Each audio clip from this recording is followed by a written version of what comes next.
What if I told you there is a way to grow 4 million pounds of strawberries on less than 1 acre of land? Oh, wow. Right. Well, today we're going to be talking about Plenty Unlimited, which is now partnering up with Driscoll to grow an ass ton of strawberries in little tiny fields, like little. But Little bitty. here's the kicker, though. This brings up a lot of questions about, is this something that public perception is going to go along with?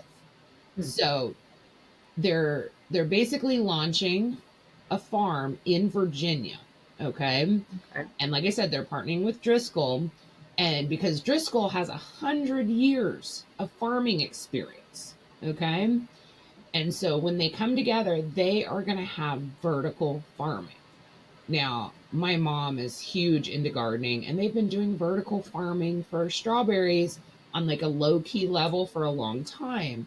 Huh. But this farm is going to do vertical farming in like a mega farm. Okay. And so it's going to have a much smaller land footprint. It's going to utilize proprietary towers for growing. And Okay. this Plenty Unlimited has previously used this vertical farming method for greens such as lettuce, kale, spinach for many years. Okay. And now it's saying that their vertical berry farm will yield 4 million pounds of strawberries per acre, actually, per less than an acre. Okay. Ooh. That's insanity. Now, because it's going to be not only vertical, it's also going to be indoors. Okay. So this vertical farm is not going to be at the mercy of weather, climate unpredictability. So, like droughts and then floods, Bugs. bugs. So, the second thing is that whereas a greenhouse uses the sun, okay, they're going to have a fake sun. Okay. They're going to use the latest technology and research on light, and they've pinpointed wavelengths that plants need from the sun in order to thrive, and they recreate it with LED lights. Hmm. Here's where it gets even just a tad bit weirder. The Plenty farms don't use soil because plants really just need water and nutrients. They don't technically need soil. And if they don't need soil, they're going to not need as much water. The third thing is these, little miracle berries that are going to be on huge towers are Yeah. going to be controlled by AI. Yes, every Oh. single data point is going to be controlled by a computer to make sure that it has the most optimal everything. And it says that the AI is going to analyze more than 10 million data points each day across 12 separate grow rooms. This will be huge. And then if all of that was not like sci-fi enough, this company Plenty has, because it won't have pesticides, because it won't have pests, they've actually figured out a way to pollinate the strawberry flowers without bees. So no bees required. Hmm. Wow. Woo, that's just crazy talk. And I said they're going to do this in Virginia. Now, in the Right. US, the majority of strawberries are actually grown in California.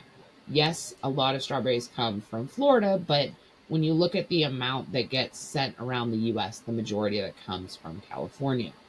Right. So, I have so many questions. Like, You and me seriously. both. You and me both. Like it's really pretty interesting. Like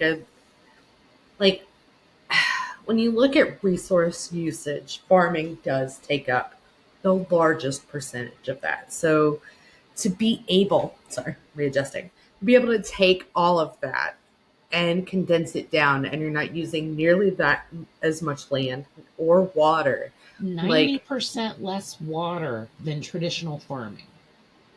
that's huge because like there's our resources are finite, right? And so we're always trying to look for ways to decrease our usage of resources, but we still have to maintain food supply because we got people to feed everywhere. So I love the placement of it that's on the East Coast, that it can be a little more centralized.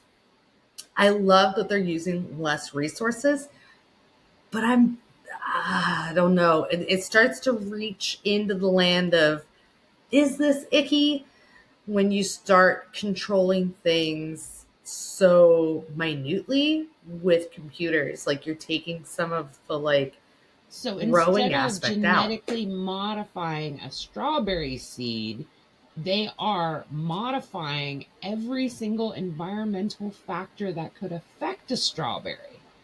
Yeah. So that brings up the whole, it can't be organic because it's not grown in soil. Right. Okay. And a lot of organic has to do with the soil that products are grown in. So it Right. is kind of closer to hydroponics.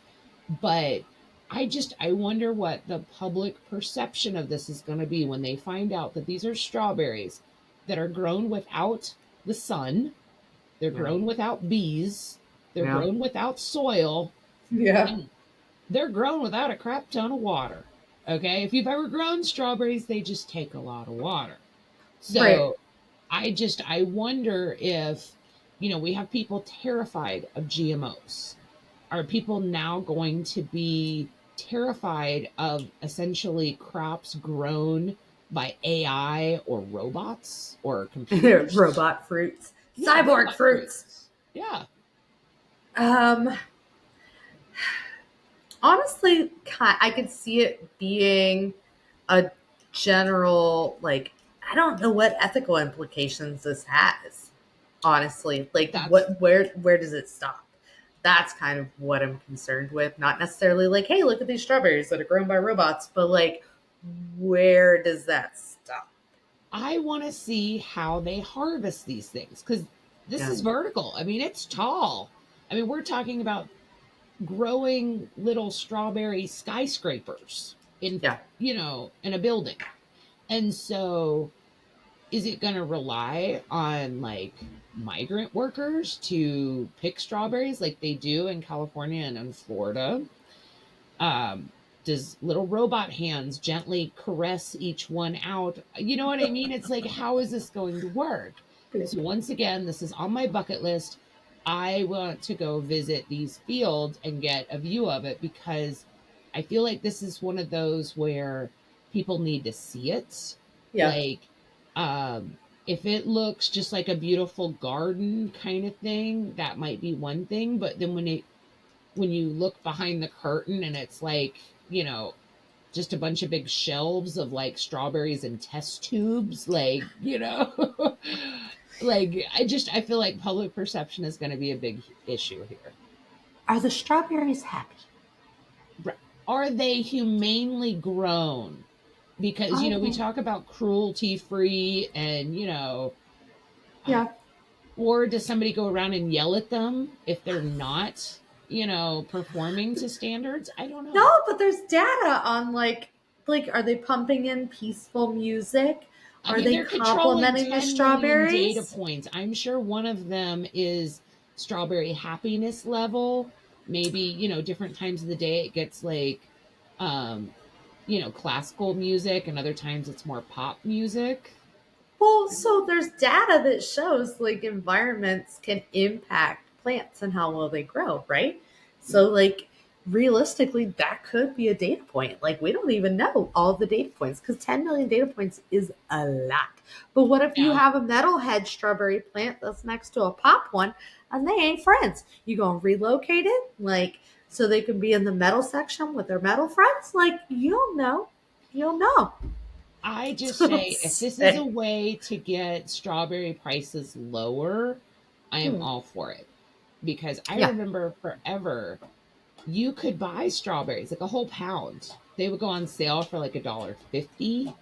Yep. And now like the best price I've ever seen is like $2, and that Yeah. happens for like a week, If you're lucky. And and it that's when used to they're be at like, peak and overflowing the system. Yeah. yeah, and it used to be for weeks and weeks and weeks you could get them for super cheap, but not anymore. So my thing is, I would love to do a side by side taste test. Actually, a side by side by side taste test. An organic strawberry, a conventional strawberry, and then one of these AI Cyborg. strawberries. Yeah, I think that's a good idea. I like the idea a lot. So, my question to you at home is, would you eat an AI grown strawberry? Let me know down below. Tell us yes, tell us no. I'm going to go yes if it's cheaper and it tastes good. I'll give it a try. I'll try it for sure.